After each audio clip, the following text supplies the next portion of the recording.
Bom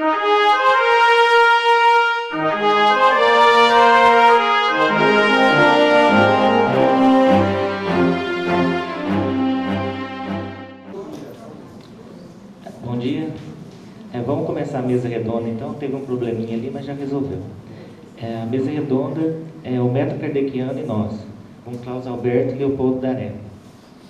Bom, vou fazer uma breve apresentação aqui dos dois, depois eu vou passar a palavra para o Léo, depois eu vou passar a palavra para o Klaus. O Klaus Alberto é arquiteto urbanista, professor da Universidade Federal de Juiz de Fora e um dos coordenadores do Núcleo de Pesquisa em Espiritualidade e Saúde. Atua no desenvolvimento de estudos históricos e epistemológicos das investigações científicas em espiritualidade no século XIX, notadamente o trabalho de Allan Kardec. Leopoldo Daré, médico endocrinologista e médico clínica médica. Eu vou adiantar aqui. E faz parte da Associação Construir Bem, da Associação Caminhos para o Espiritismo. Bom, como a gente está atrasado, eu vou passar a palavra para o Léo. Obrigado. Ele não quis ler tudo, mas lá no final eu coloco que nós temos um blog junto, Decodificando os Espíritos e eu e Vital. Bem, então, o título da mesa redonda é O Método Kardeciano em Nós. E eu vou ficar com o método kardeciano nessa apresentação, que depois no debate a gente fala sobre nós.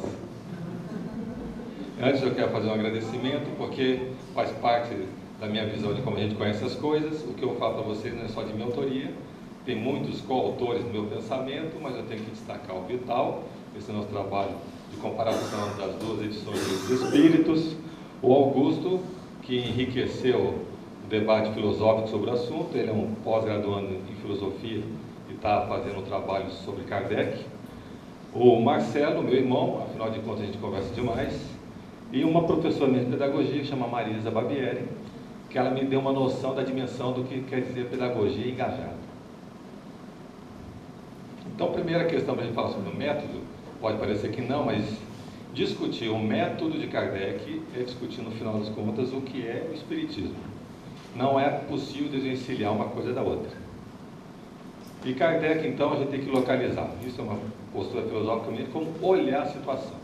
Então, Kardec é o representante de um tempo, e o tempo dele é o romântico. E esse romantismo, eu destacaria duas coisas que me chamam a atenção na forma, então, que eu vou interpretar como ele diz. Um é o encantamento pelo progresso. Então, a gente vai perceber que é uma época de otimismo. Nós vivemos um momento de um bom pessimismo, né? Um otimismo com progresso e que as coisas vão ficar melhores. Não é só a ideia de Kardec, nem só nas obras espíritas, né? São de vários autores. Mas, apesar desse otimismo, tem uma angústia.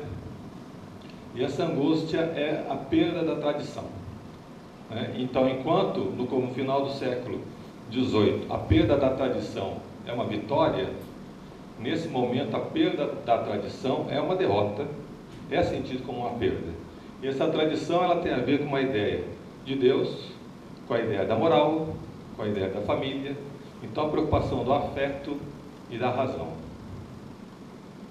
Bem, questão de um outro ponto que eu vejo de Kardec é que ele é coerente.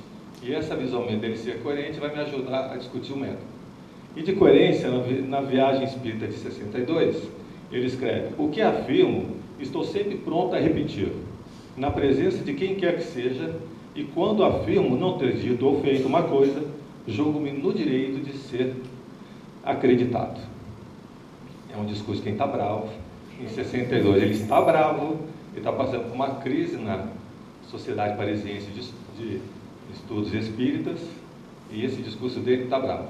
Mas ele só fala isso porque ele se esforça em ser coerente. Bem, então daí, quando ele vai definir o que é o Espiritismo, e aqui é uma edição revisada do que é o Espiritismo, e essa ideia de, eu estou destacando que é revisado, eu não sei quando foi que Kardec revisou. Só tenho certeza que ele revisou depois de 1860. Eu não consegui descobrir ainda. Se alguém souber, me avisa. Porque não é a primeira edição do que é o Espiritismo, esse a gente conseguiu pegar, já vimos mudanças em relação a essa outra que é publicada rotineiramente. Mas na revisão ele coloca o Espiritismo ao mesmo tempo ciência experimental e doutrina filosófica. Como ciência prática, tem a sua essência nas relações que pode se estabelecer com os espíritos. Como filosofia, compreende todas as consequências morais dessas relações. Então, na definição, ele junta moral, filosofia e ciência para uma coisa só.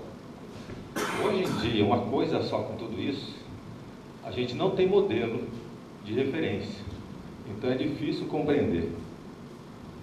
Bem, eu vou destacar, para tentar compreender a ideia de Kardec, eu estou tentando apresentar para vocês as frases de Kardec e um pouco do que ele fez. E aí, das frases de Kardec, eu não tenho textos de Kardec antes de ser Kardec. O único material que eu consegui ter em mãos foi os textos traduzidos pela Dona Encontre, que foram 2 textos pedagógicos que Kardec escreveu, e para mim isso abriu uma ponte fabulosa para compreender o que é o Espiritismo.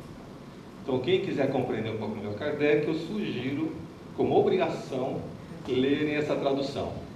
Porque, então, está precisando reimprimir. Então, daí lá, ele vai falar em 1828, que ele está com em torno de 24 anos, a educação é a arte de formar os homens. A meta da educação consiste no desenvolvimento simultâneo das faculdades morais, físicas e intelectuais.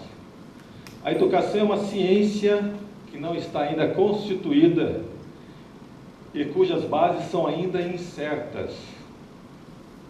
Rapidamente é possível compreender ele falando de educação e depois ele falando do Espiritismo. E aí o papel do professor. A ciência do professor é toda filosófica. A arte do professor consiste no manejo de apresentar essas ideias, no talento segundo a qual ele sabe graduar, classificar e apropriá-las. E aí o papel do aluno, 1834.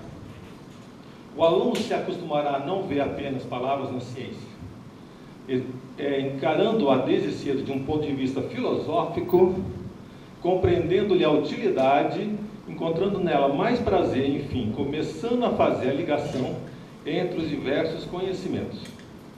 E ele completa, eu acho interessante, sobre a composição. Um texto ideal para um aluno, um bom texto de um aluno, né?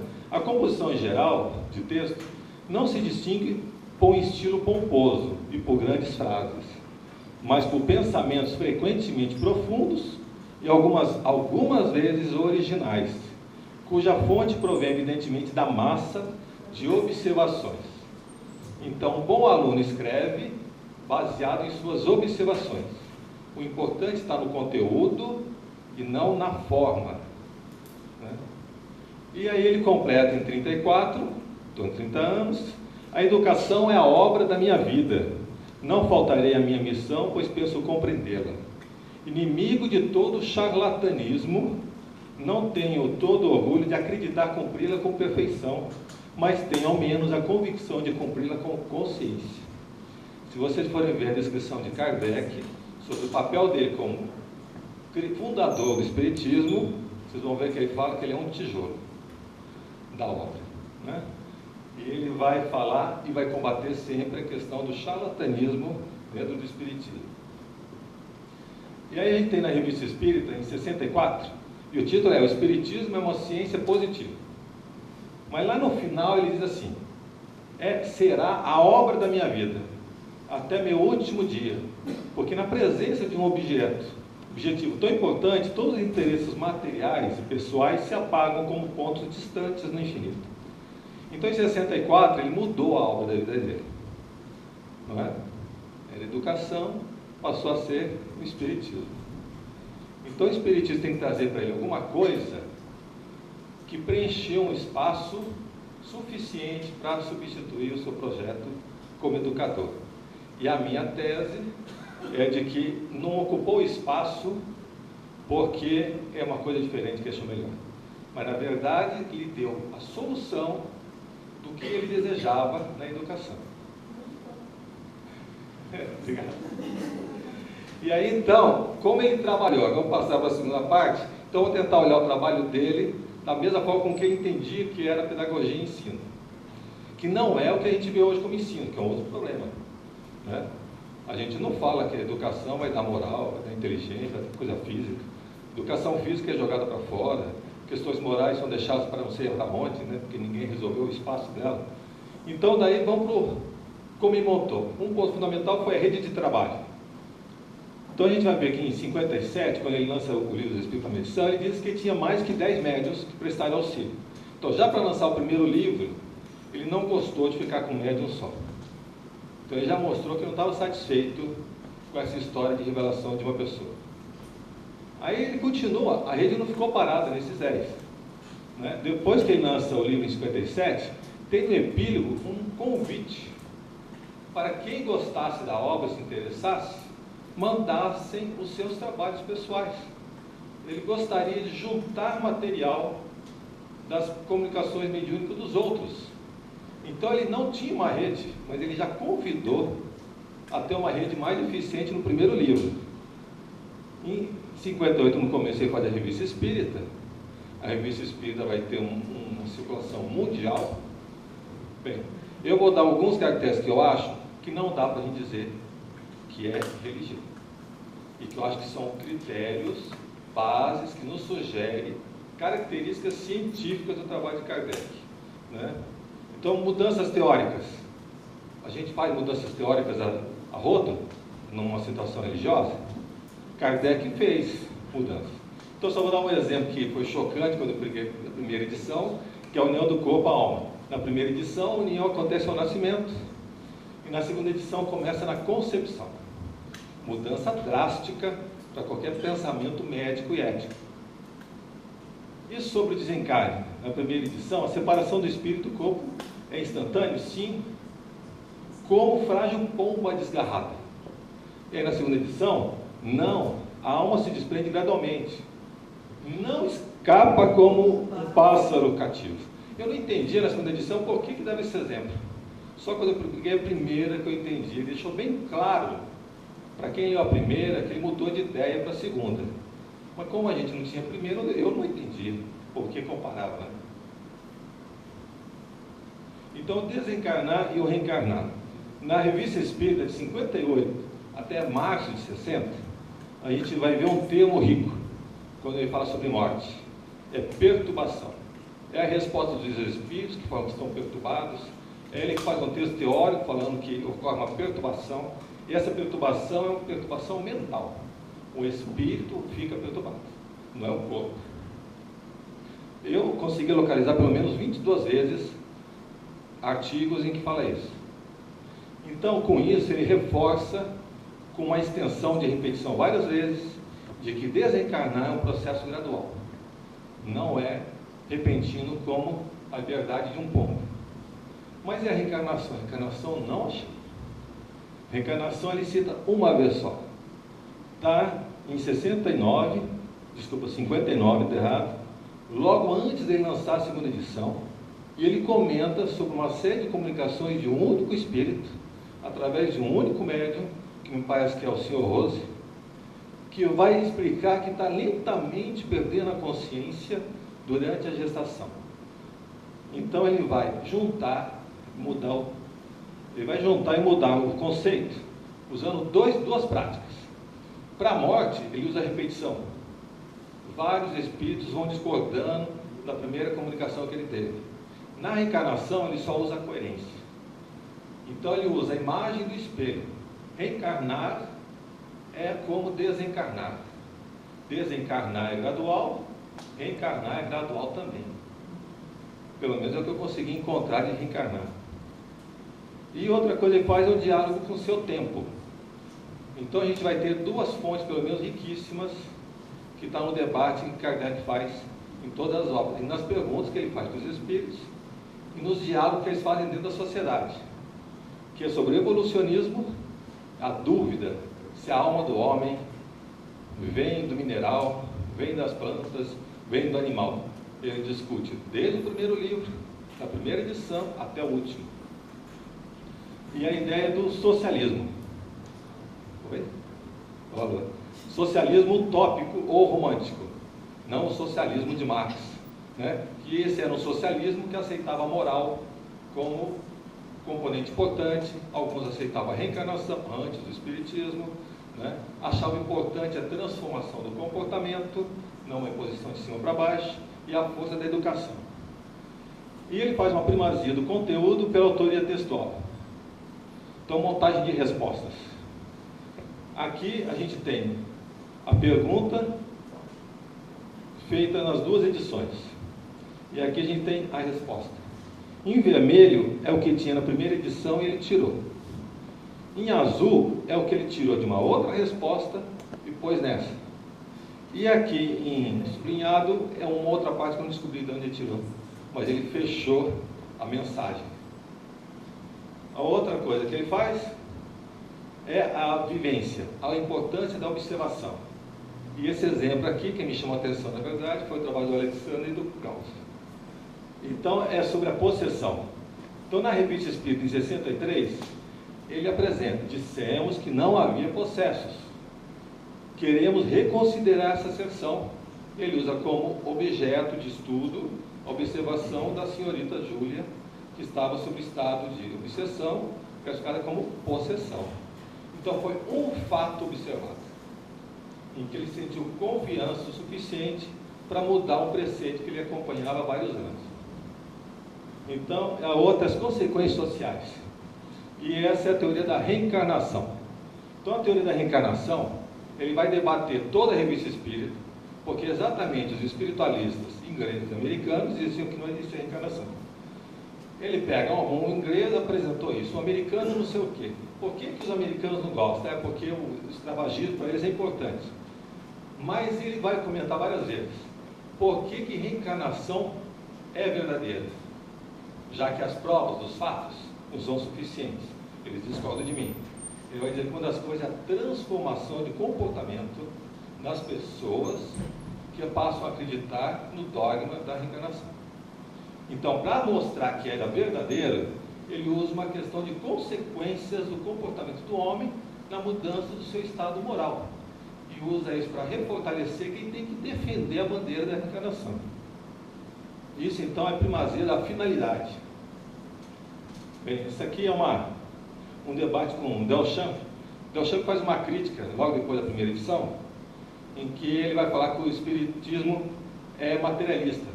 Porque o Livro dos Espíritos, desculpa, logo depois da segunda edição, 61. O Livro dos Espíritos, ele diz que o Espírito é alguma coisa. Se não fosse alguma coisa, não era nada. Então ele também é um tipo de matéria. E aí ele faz uma crítica, que o Espírito é materialismo. Isso deixa Kardec bastante revoltado pelo que eu percebo pela resposta que ele faz na Revista Espírita, e por ele colocar esse artigo do Delchamp na lista do material que você devia ter na sua biblioteca para você ler, né? Ele levou isso até o fim. E o que aconteceu com isso é que, apesar de não ter mudado a segunda edição do Livro dos Espíritos, ele nunca mais usa o termo que espírito é um tipo de matéria. Vocês vão ver na Gênese que ele explica diferente a contradição entre espírito e matéria. Ele evita tocar nesse ponto, né? Então, para reduzir, finalizando, a coleta de dados, ele tem uma rede, ele assume mudanças, ele concilia contradições, prefere o conteúdo do que a autoria textual, usa a importância da lógica, a repetição, mas também a vivência, dialoga com o seu tempo e pesquisa o conhecimento dos espíritos. O objeto dele não é a mediunidade, é o conhecimento. Então eu chamo, e a preocupação na divulgação. Seus textos são pedagógicos, é porque o outro tem que aprender. Nem que para isso ele sacrifique a apresentação do método científico que ele tem usado. Ele elabora teorias, que podem ser científicas, podem ser filosóficas, mas ele quer aprimorar o comportamento do reencarnante. Esse é o ponto fundamental. Isso tudo, então, é porque esse modelo, não podemos chamá-lo de ciência, hoje em dia, e para mim isso é um modelo pedagógico, romântico. A obra do Espiritismo me interessa. Meu obrigado.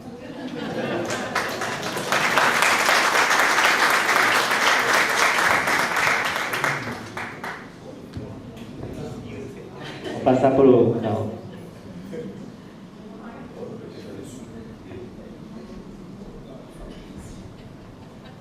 Bom, muito bom estar com vocês e com o Daré. Não, o tempo realmente vai ser cruel, porque dá vontade de comentar aquilo lá, e eu tenho outras coisas que eu queria falar, vai ser... Vamos tentar.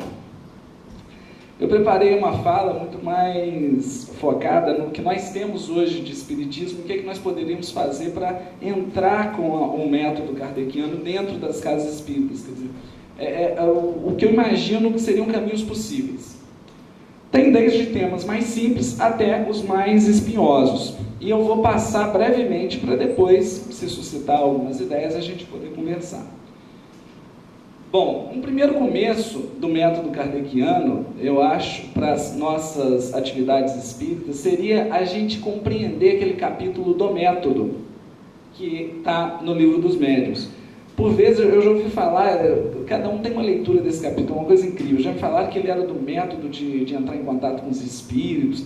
Uma coisa, parece que as pessoas não leem esse capítulo. Kardec está falando como falar, ele está ensinando como nós devemos falar sobre o espiritismo com as outras pessoas. E a principal item, o principal aspecto desse artigo é que existem pessoas diferentes e nós devemos falar de formas diferentes com diferentes pessoas. Isso na casa espírita seria, na minha visão, a minha sugestão para as casas espíritas seria ter vários tipos de formas de se compreender o espiritismo. Desde, por exemplo, ter vários tipos de grupos de estudo. Essa é uma sugestão boa. Tem a palestra pública, perfeito, mínima, uma vez por semana, para apresentar as ideias gerais. Mas tem grupo de estudo que é aquele que funciona ainda meio esquema de palestra, tem expositor, então as pessoas estão no núcleo menor, mas tem uma pessoa guiando. Tem grupo de estudo que já são os próprios participantes que vão seguindo um livro. Tem grupo de estudo que pega assunto e aprofunda, um grupo de estudo mais elaborado. Quer dizer, tem uma gama de grupos de estudo, e não só um modelo de grupos de estudo, não só um modelo de estudo na casa espírita. Ao mesmo tempo, ter também as atividades sociais, onde as pessoas vão lá, participam e discutem as suas experiências. Quer dizer, não separar o que é aquela atuação prática da reflexão teórica. Aproveitar nos grupos de estudo também essa parte prática, puxar de lá para cá, seja no trabalho de visita aos enfermos nos hospitais, ou qualquer tipo de ação social feita na casa espírita. Essa parte é uma parte mais leve.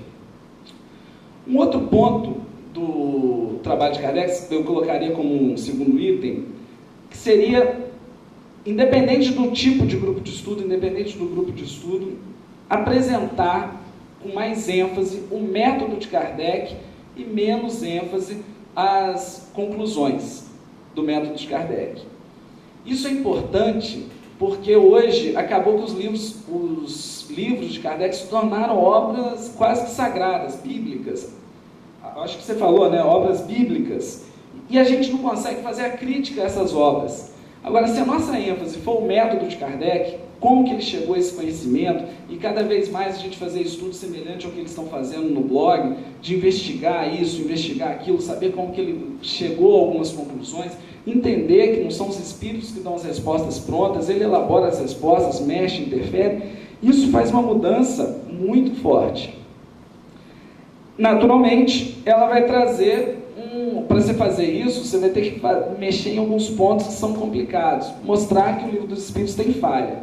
Isso, gente, é o tema mais espinhoso. Porque todo mundo fala que o Espiritismo é progressivo, é legal, isso é fantástico, mas quando você vai falar que no Livro dos Espíritos tem falha, dói. Porque para a gente é um livro sagrado. E falha, e é importante nós mostrarmos essa falha, não para destruir o Espiritismo, mas justamente para mostrar essa riqueza dele. A gente pode dar como exemplo, por exemplo é ótimo, a gente pode dar como exemplo a questão do Kardec com os animais no mundo espiritual. Aquela questão que ele fala que tem um reencarne quase automático, que os animais não entram em contato com as pessoas no mundo espiritual. Vocês se lembram dessa questão? No movimento espírita, o que a gente vê de malabarismo para tentar salvar Kardec é uma coisa de doido.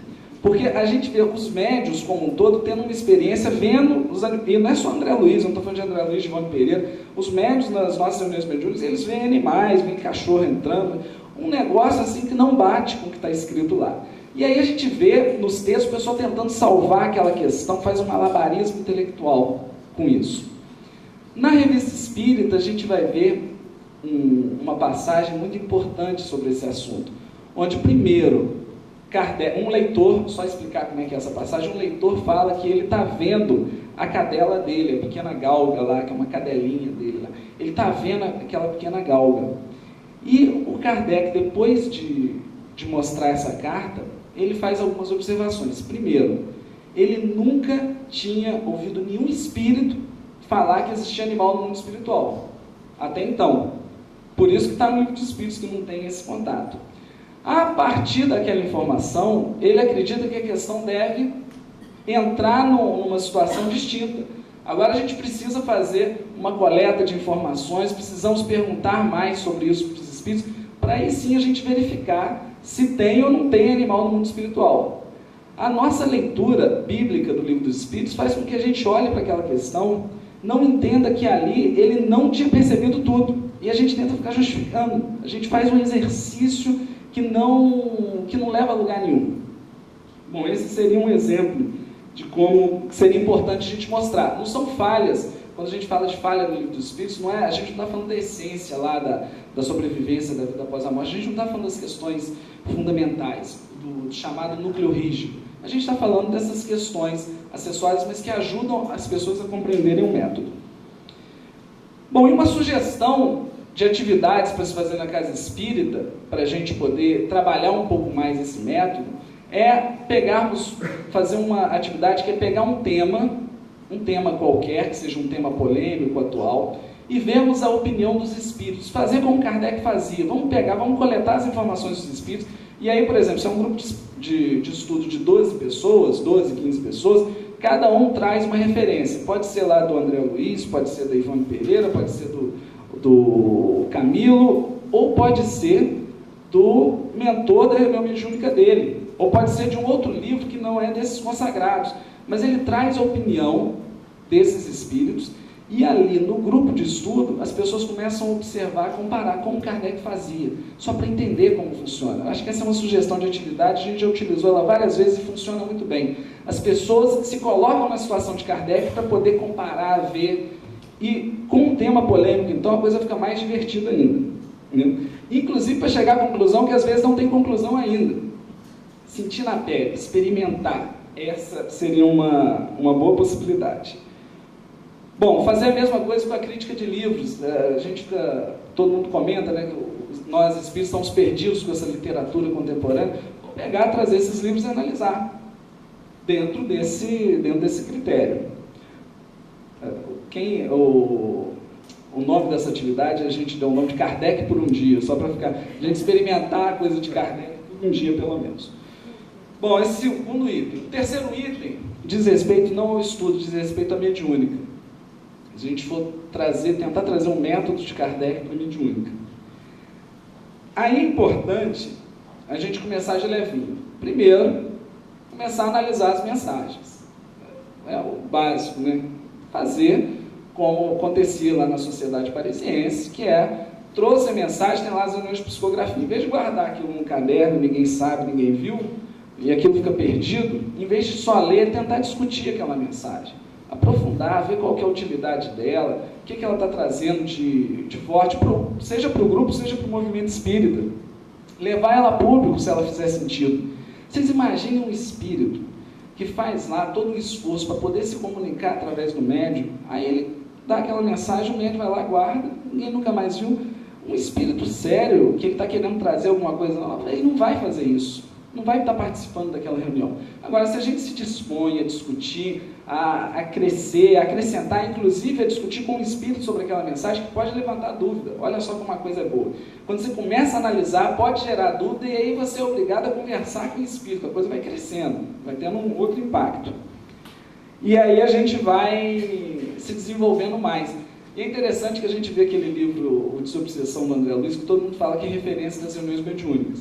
Aí o pessoal pega pega um trechão de desobsessão, essa é a minha lei, essa é a minha organização, mas justamente a parte de análise da comunicação ninguém faz. Esse trecho fica para trás. Acho que é uma recuperação importante. Bom, um outro caminho que eu sugeriria para essas atividades mediúnicas é trabalhar um momento doutrinário com os espíritos, questionar os espíritos. Mas hoje em dia a coisa está tão grave que a gente não sabe nem que pergunta iria fazer para os espíritos. A gente está tão perdido que o que eu vou perguntar? Já está tudo, né, o discurso principal é esse, já está tudo lá no livro dos espíritos, está tudo nas obras básicas, o que eu vou perguntar? Aí vem aquele trabalho no grupo de estudo.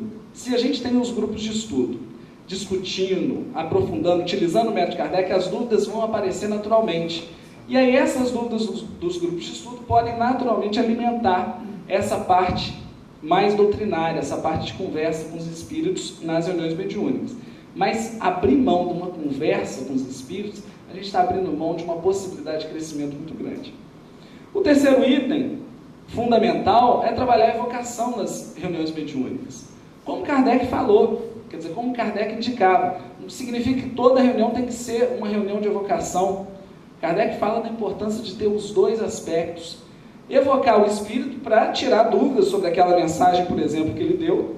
Não há nenhum problema disso. Ele passou uma mensagem, você vai conferir se aquilo está batendo ou não. Evocar para fazer algum tipo de pesquisa, para fazer alguma análise mais adequada, mas também pensando na educação do médium. Kardec frisava um aspecto que era o médium com e sem evocação. Sem evocação, se ele só recebe informações espontâneas, comunicação espontânea, ele não consegue direito medir a sua mediunidade. Ele não sabe se aquilo é do espírito mesmo, se não é do espírito. Pode ser o espírito que for, pode dar o nome que for, como foi espontâneo, aquilo vai. Agora, se trabalha uma evocação, se você começa a discutir um pouco mais a identidade do espírito, se é ou não é, ele começa a crescer. O médium, ele fica mais forte, porque ele sabe, olha, essa comunicação não tem nada, não tem nenhuma semelhança com esse espírito que falou, que se comunicou. Como ele percebeu, como ele sentiu, quer dizer, como ele chegou a essa conclusão, ele começa a analisar quais sinais, durante o processo de comunicação mediúnica, que podem dizer para ele que essa não é uma comunicação verdadeira, que é um espírito que está usando ele de uma forma equivocada, que é um espírito que está lá brincando com ele. Olha só, então o método ele não é bom só para o desenvolvimento da ciência, ele é bom para o médium ter mais firmeza, para o médium se conhecer um pouco mais. E aí, é muito comum nas nossas casas espíritas, os médios que não se conhecem, não sabem quando que uma mensagem é mais, é menos, quando aquela situação está mais forte, menos forte. Bom, seria esse o segundo item. Aliás, o terceiro item. Um quarto item diz respeito, pegando o método de Kardec, há um respeito, diz respeito ao respeito. Hoje eu estou que estou, hein?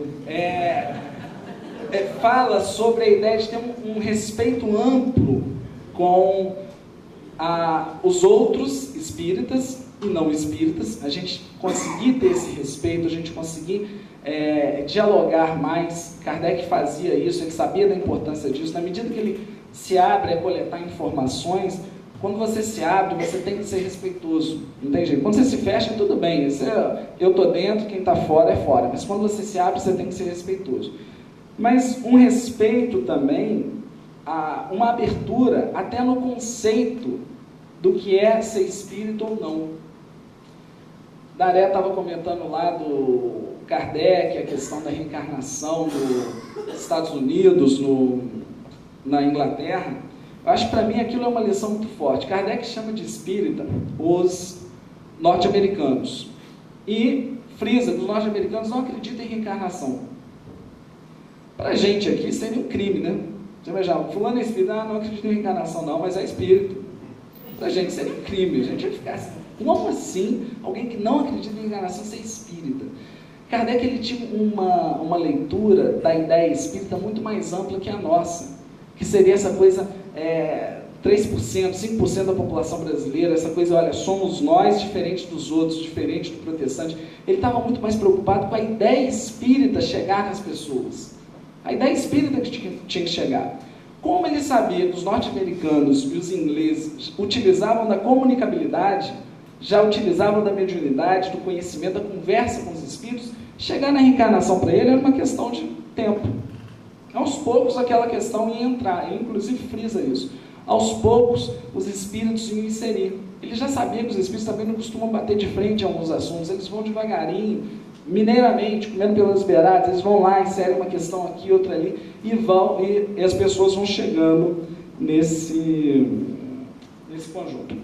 Perfeito. E por último, o que a gente aprende muito com Kardec também é essa abertura para divulgar obras não espíritas, falar sobre coisas não espíritas dentro do espiritismo. Ele utilizava a revista espírita para falar de uma ópera que estava acontecendo lá em Paris, que definitivamente não era uma obra espírita em si, mas tinha alguma relação com as ideias espíritas. E ele falava da importância das pessoas irem lá, mas apontava, fazia sua crítica naturalmente, fazia toda a sua crítica para dizer o valor disso. Ele fazia isso na literatura, fazia isso na música, fazia isso na pintura. Ele tinha uma abertura muito maior do que nós conseguimos ter hoje. Acho que essa abertura é um grande exemplo. Mas vamos conversar, né? É melhor, vamos encerrar, vamos conversar. Bom, obrigado os dois. Vamos abrir pergunta então para a plateia. Aqui tem o microfone, a Bira pode levar para quem quiser fazer pergunta. Tem lá em cima.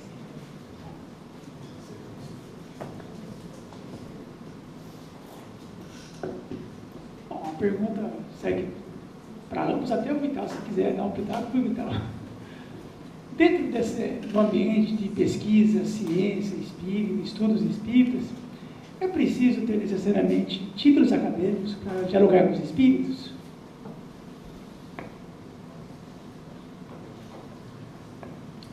Não. Mas o que nós estamos falando, aí depende do que a gente vai conceituar como ciência espírita, né? A palavra do Franklin, eu acho que foi muito importante. Ele está falando, olha, fazer ciência não tem esse negócio de espírita no espírito, tem que ser cientista. Tem que ser cientista, tem que ser competente, tem que estar preocupado em publicar nos principais jornais, utilizar o método. Esse tipo de ciência precisa ter título acadêmico. Esse tipo, fundamental. Não dá para nós espíritos chegarmos lá e queremos implantar uma ideia de reencarnação na cabeça do cientista, escrevendo que Allan Kardec disse isso, André Luiz. Não, são outros métodos, tem que dominar esse conjunto, tem que ser acadêmico. Agora, produzir essa ciência espírita, eu estou utilizando esse método de Kardec, das evocações, dentro do seu espaço, você não precisa ter título acadêmico, é só conhecer o Kardec, estudar, conhecer, compreender esse método, inclusive para poder dar outros passos. Então, eu estou falando de duas ciências distintas aqui, não é? Eu estou falando uma que é dentro do que é possível, dentro desse método, que a gente pode estar desenvolvendo, mas não significa que a gente vai estar mostrando isso para fora, como se fosse a ciência oficial. E a ciência oficial, essa, não tem a menor dúvida. Se não for, não vale nem a pena chegar perto. Só vai estragar a ideia e a visão do espiritismo. Eu acho que a gente vai montar uma rede de trabalho que crie um resultado que possa chamar atualmente de ciência. A gente não precisa dos títulos acadêmicos e nem dos especialistas. Mas a gente precisa primeiro saber como a gente vai fazer esse negócio. Então, por isso que eu apresentei a minha ideia de que o Espiritismo é um projeto para Kardec pedagógico romântico. E esse projeto exige um trabalho de observação e criação de conhecimento através da observação, né? Se a gente vai dar nome para isso do quê? Esse é um problema. Vou chamar isso do quê? Né? Hoje em dia isso não tem nome. Então, está mais próximo da ciência. A outra parte é a gente pode aprimorar isso com todo o avanço que a ciência teve na linha de estudo sobre a linguagem, né? Sobre o conhecimento humano, que vai criar aí as ciências humanas, ciência qualitativa, que acho que é o ramo que Kardec é um precedente, né? Ele imaginou isso como problema com o pedagogo, aonde está a ciência da pedagogia, e já imaginou que tinha que entrar no qualitativo e no discurso. Então, eu acho que isso a gente precisa enriquecer o nosso conhecimento. Então, a gente pode ter pessoas que saibam colher, pessoas que saibam analisar, pessoas que saibam dialogar com uma linguagem um pouco mais aprimorada. É a questão de a gente montar uma rede de trabalho. Tem mais algum? Fazer só um comentário, eu gostaria também que vocês completassem isso. Eu escrevi um pequeno artigozinho, publiquei lá no site da Associação Brasileira de Pedagogia Espírita, intitulado Cientista na Universidade, Fiel no Centro Espírita. Ou seja, há um problema também muito grande de que professores, acadêmicos, pesquisadores, metodologicamente adequados ou capacitados, quando chegam no centro espírita, viram fiéis. Perdem a capacidade, perdem a racionalidade, e o espírito de João, não sei das quantas, vem lá e eles baixam a mente, amém, e aceitam tudo que o espírito está falando, a despeito de terem sido treinados, capacitados para raciocinar durante a universidade, de que não poderiam aceitar aquilo. Ou seja, conhecem muitas vezes o método de Kardec e não conseguem fazer essa distinção na hora, porque ainda entendem o espiritismo como religião, não como ciência, e lá no centro espírita são fiéis. Se são fiéis, acabam aceitando como verdade aquilo que os espíritos dizem, o que André Luiz diz, Emmanuel e companhia limitada. Então não tem uma capacidade de crítica em cima das obras mediúnicas, inclusive. Né? Esse é um problema. Então, assim, que seria uma grande proposta no sentido de que esses cientistas que são espíritas e que já detêm, vamos dizer, uma capacidade técnica de fazer pesquisa, por que quando eles vão para o centro espírita, eles não são cientistas? No centro espírita, usando o método de Kardec, porque eles estão, de qualquer sorte, mais capacitados para fazerem pesquisa, inclusive com o método kardeciano, uma vez que eles já estão acostumados com essa lide na universidade. Então há uma grande falha. E tem uma quantidade enorme de espíritas dentro que são mestres e doutores e estão capacitados para levar isso para dentro do centro espírita. E o contrário também serve verdadeiro, ou seja, questões que são do interesse do espiritismo, que não podem muitas vezes serem desenvolvidas dentro do centro espírita por dificuldades metodológicas, de equipamento, seja lá o que for, mas que podem sim ser agregadas na universidade como objeto de pesquisa acadêmica, propriamente dita, não necessariamente uma pesquisa espírita, mas uma pesquisa acadêmica que é do interesse do espiritismo.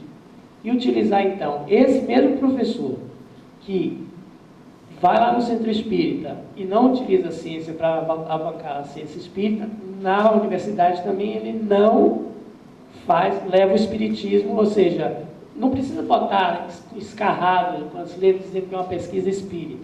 Por exemplo, visão no leito de morte. Eu posso pegar, enquanto pesquisador de morte, morrer, falar, eu quero ver a frequência de fenômenos de pessoas que dizem ver pessoas mortas no leito de morte. É uma pesquisa acadêmica dentro da universidade, mas que é do interesse do espiritismo. E que eu não preciso botar a dizer que eu estou fazendo uma pesquisa necessariamente espírita, que vai postergar o AFAPESP, que não vai dar grana para mim. Que vocês comentassem essas questões.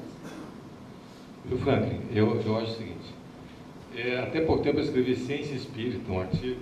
Hoje em dia eu estou repensando nesse termo, porque eu estou percebendo que isso cria um obstáculo. Talvez a gente devesse falar numa ciência que vai pesquisar o espiritual. E o espírita vai fazer parte desse trabalho.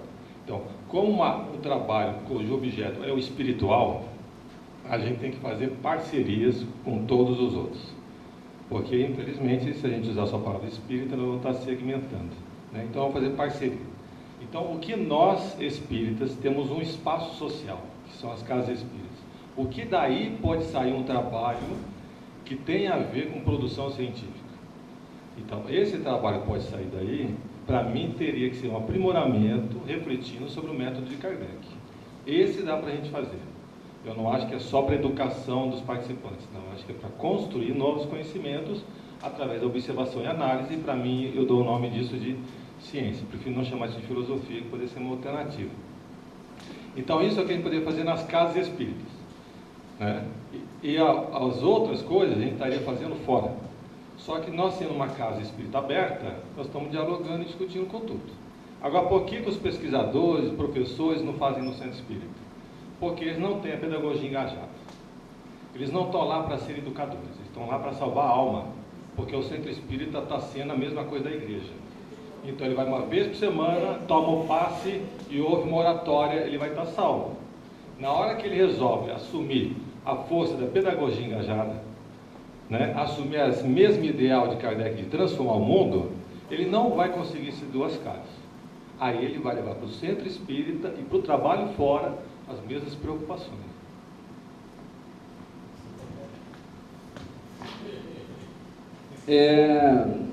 Não, muito boa essa colocação, eu queria frisar isso mesmo, acho que venha de encontro com o que ele estava falando, acho que essa é a nossa pedra de toque. Sobre tarefas que podem ser feitas nas casas espíritas e que podem ser levadas à pesquisa, por exemplo, às vezes as pessoas falam invocação, é um tema meio complicado, mas frequentemente algumas reuniões mediúnicas já fazem invocação quando vão tratar de uma pessoa obsidiada. E aí elas chamam o espírito obsessor das pessoas, uma invocação, né? Está chamando o espírito para poder fazer um tratamento e aí melhorar. Várias casas espíritas fazem isso. Acho que acompanhar, se tiver alguém que tenha um domínio da escrita acadêmica, que saiba fazer isso, acompanhar esse processo de cura dessas pessoas, como Kardec fazia, acompanhar, olha, no período tal ela estava assim, no período tal ela estava assado, depois começou a se fazer o trabalho desobsessivo e agora como que ela ficou. Mas precisa, para fazer isso no campo científico, precisa entender como você vai escrever isso, como você vai ponderar essas questões. Mas é um trabalho possível. Tantas casas espíritas fazem isso e não estão coletando dados, não coletando informações. Não significa também que todas as casas espíritas têm que fazer isso. A gente tem que entender a diversidade. Tem casa espírita que é abrir o evangelho mesmo e aquilo para as pessoas está fazendo uma mudança significativa. Não tem jeito a gente cobrar deles fazer um trabalho científico. Mas tem outras que já está passando da hora, está caindo de maduro. Só queria fazer um comentáriozinho. Tem um livro que é muito interessante, do Chico Xavier, por incrível que pareça, feito acho que na década de 50, 60, não me lembro agora, chama Grande Viagem. E que ele faz um trabalho estatístico interessante, porque assim, ele atende, por exemplo, os espíritos que desencarnaram, que chegaram lá para serem socorridos. As vozes do grande além. Instruções psicofônicas. Aí no final está lá o relatório completo do ano inteiro, se os espíritos melhoraram, se não melhoraram, quanto foi que melhorou, quantos por cento melhorou, o que ficou, como é que foi o choque cardíaco. Então, quer dizer, já estava num trabalho pronto, 3 anos. Tem publicado 3 anos consecutivos de um grupo espírita que atendeu um número X, acho que era 500 espíritos por ano, e dentro desses 500 espíritos está subclassificado quando eles conseguiram realmente ajudar efetivamente, totalmente, aqueles que eles ajudaram só um pouquinho e que não mudou absolutamente nada a despeito do trabalho mediúnico. Quer dizer, era um trabalho exclusivamente espírita, né, de uma observação empírica direta, observada, que qualquer centro espírita pode fazer. É verdade. Só para destacar, esse trabalho, na verdade, nem foi do Chico, foi do Arnaldo Rocha, que era quem coordenava. Eu só queria elogiar a ênfase que o Leopoldo deu na pedagogia, que ninguém está, né? Dizendo o seguinte, que a gente só realmente... Mas não é a questão que Kardec era pedagogo, e ele teve toda essa atitude por conta da pedagogia, né? E acontece que essa é a proposta que a gente trabalha na Associação Brasileira de Pedagogia Espírita, que a gente tem compreendido por todos, tanto espíritas quanto não espíritas, que é o do resgate do próprio espiritismo como proposta pedagógica, o que inclui a dimensão científica, filosófica. Quer dizer, essa é a nossa batalha, né? Inclusive, nós temos dentro da própria associação um grupo mediúnico que faz esse tipo de coisa, de estatística. A gente estava analisando as mensagens, discutindo, não fazendo uma ciência oficial, mas aquilo que a gente pode fazer dentro de um grupo mediúnico. Embora muitos de nós que estamos dentro da associação também estejamos nas universidades trabalhando temas correlatos ao espiritismo. Bom, eu vou ser tão conciso quanto eu conseguir, né? Minha especialidade. Eu acho esse tema de vocês tão relevante, tão importante, que eu sugiro que o próximo Caminhos do Espiritismo, olha que maluquice, seja sobre política científica. Nós temos que desenvolver uma política específica para a pesquisa científica. Tá? Eu acho que o desenvolvimento da recuperação de aspectos do método de Kardec para o centro espírita pode até ser interessante, mas eu acho que a articulação científica existente hoje tem coisa muito melhor do que isso. Muito melhor. Com todo respeito a Kardec, a concepção de Kardec é uma concepção extraordinária. Mas quando você vai aplicar métodos e técnicas, a ciência tem, inclusive métodos qualitativos, que é a minha especialidade na universidade, mas métodos muito mais sofisticados, muito melhores de análise de discurso, como você diz, análise de conteúdo, métodos de estabelecimento de conexão de sentido, métodos de estudo de linguagem, semiótica que você pode aplicar, coisa demais da conta que dá para trabalhar demais. Então eu acho que o desenvolvimento de uma política científica ele está muito mais articulado com a relação do movimento espírita com o meio científico. É claro que esse movimento de recuperar o método de Kardec, de introduzir na casa espírita algum tipo de atividade nesse sentido, pode ser muito interessante do ponto de vista da necessidade que nós temos de mudança de cultura, de mudança cultural. Isso é hora de me ligar, gente? Necessidade que nós temos de rearticulação da cultura espírita que nós temos, que é uma cultura que, infelizmente, ainda eu vi me surpreendendo, às vezes, com o elogio da ignorância dentro do movimento espírita. Sabe, todas as vezes, assim, eu me apresento como cientista, me apresento como pesquisador, como professor universitário, eu tenho os tais dos títulos, então eu posso fazer isso com tranquilidade. E tento fazer isso sem arrogância, mostrando que a gente, pelo fato de ser doutor no assunto, não significa que a gente é melhor do que um bom servente pedreiro. O cara sabe fazer o que eu não sei, eu sei fazer o que ele não sabe, estamos em áreas que a gente pode colaborar.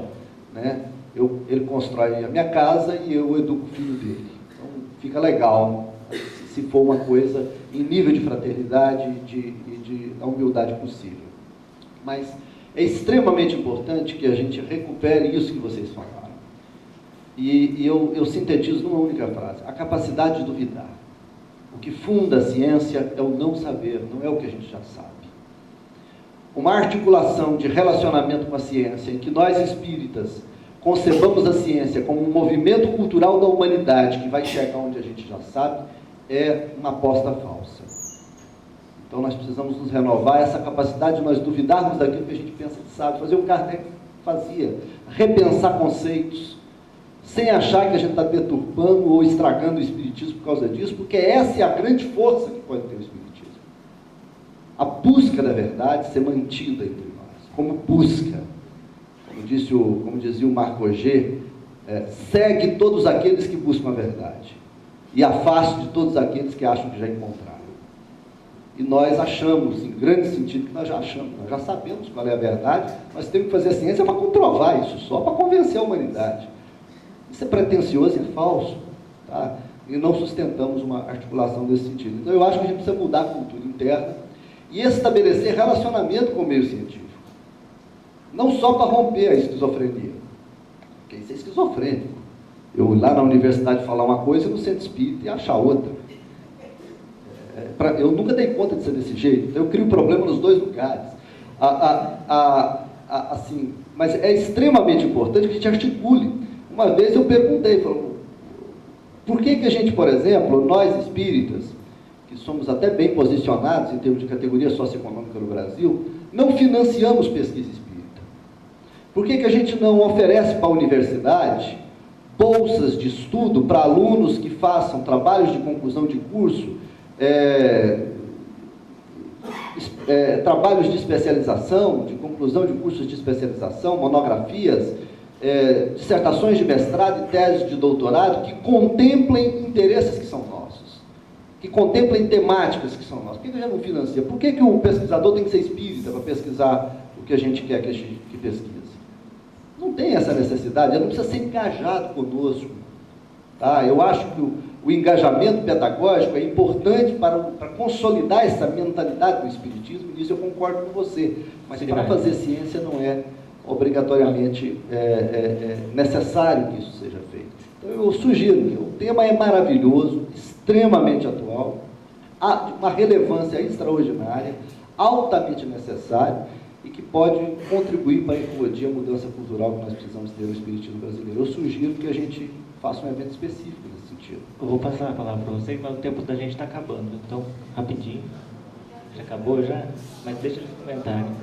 Enfim, mediúnicos a respeito do passe estão bastante profundos, mas não existe a estratégia da divulgação. E se for divulgar, com que fim? Para quem? Que estratégia de linguagem é essa a ser usada? Então, acho que é um contexto ainda maior, quer dizer, não só pesquisar, mas para quê, por quê E que forma que eu faço isso chegar e para quem? Não somente divulgar, falta o espaço em que isso seja debatido cientificamente. Porque não basta eu fazer pesquisa e divulgar, eu tenho que colocar, expor a público no debate das bases. Para ser criticado. Para você verdade, não ter validade, para você verdade. Então, vamos fazer um comentário final nosso aqui. Então, vou falar e depois o Cláudio vai encerrar. Eu queria comentar então de vocês dois. O problema da ciência é que sem divulgação a gente não faz ciência. Esse é um problema. Então, nós temos gente fazendo coisa para a casa dele. Se a gente não conseguir divulgar, nós não vamos fazer ciência. É um problema. Em relação à ideia da política científica, do espiritismo, eu acho que é fundamental. Eu não costumo usar a palavra política, mas entendendo, acho que você está certíssimo, Sinati. A minha única preocupação é a seguinte: eu sou apaixonado pela proposta de Kardec. Então, eu quero ter uma proposta de um espiritismo único.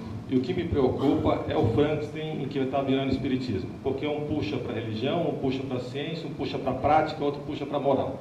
Então, eu gostaria de manter tudo junto e ter uma proposta pós-moderna para um modernismo que está acabando e que está querendo achar uma outra coisa. Então, acho que resgatar o período romântico é uma ponta de diálogo para a gente apresentar uma proposta que a pós-modernidade está querendo. Então, é claro, nós não vamos catar Kardec e copiar ele, mas a gente recuperar a compreensão daquela época para rever hoje um modelo novo que o modernismo não tem.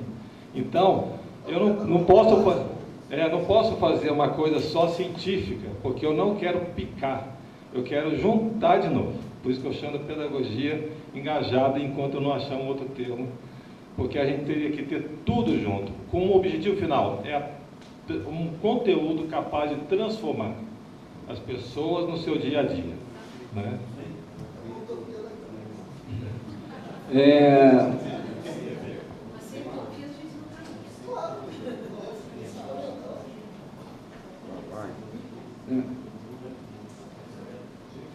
Já passou, né? Já passou. Eu gostaria só de frisar nesse final que acabou que a gente está fazendo um debate sobre o método de Kardec, assim. Nunca a gente pode deixar de esquecer essa possibilidade de congregar e congregar pessoas. Tem pessoas que não são do meio científico, participam do espiritismo, pegando tudo que há de bom delas. A gente precisa conseguir levar essa experiência de investigação, e aí eu já não estou usando mais a palavra ciência, a experiência de investigação para analisar coisas simples, analisar a mensagem que chegou lá na reunião mediúnica, fazer isso com as pessoas, isso é possível. A gente começa assim, nos lugares que tem grandes possibilidades, dar passos além. Senão dá aquela impressão, né, que o caminho é esse e todo mundo deve seguir esse caminho. Aí vai dar problema. Aí nós vamos criar uma aristocracia interna complicadíssima dos titulados. E definitivamente a proposta não é essa. A proposta é levar esse caminho da investigação para o máximo de pessoas possível dentro das suas mais diversas possibilidades. Bom, vamos terminar, que o tempo passou muito. E então a gente tem mais 15 minutos agora de intervalo, aí depois a gente continua às 11h15. Obrigado. Obrigado, João.